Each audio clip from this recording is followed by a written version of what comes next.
Assalomu alaykum va rahmatullohi va barakatuh. Qadrli tomoshabinlar va obunachilar, bugungi videomizda men sizlarga hozir bir martalik ishlatiladigan 1,5 voltli batareykadan uy sharoitida powerbank yasashni ko'rsataman inshaalloh.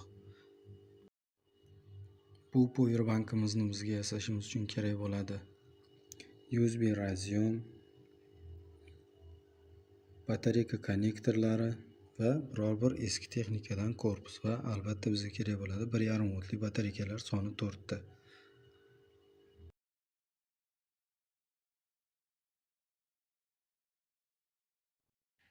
Demak, quyidagi sxema bilan ulab chiqdik. Bizda mana bu ko'rinishdagi uskuna hosil bo'ladi. Ketma-ket ulash 1,5 voltli. Endi batareykalarni joyiga qo'yib chiqamiz.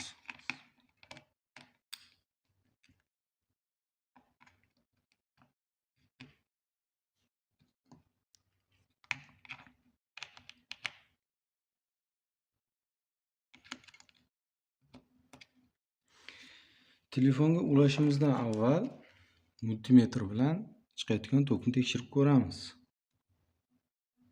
Demak, 612. Odatda hozirgi smartfonlar Android yoki oddiy knopchli telefonlar 5 volt, 5,5 voltga zaryadlanadi. Lekin buni quvvati pastroq bo'lgani uchun, amperi kamroq bo'lgani uchun mayli diod qo'ymadim, to'g'ridan-to'g'ri USB ga ulab qo'ya qoldim.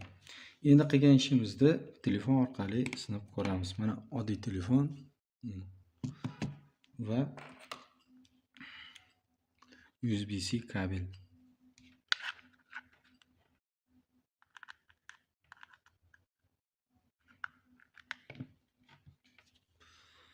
Mana hammasi aniq ko'rinib turishi uchun aynan shu bir martalik qo'l bo'lab powerbankimizdan hozir telefonimiz zaryadga olish kerak. Bismillahirrohmanirrohim.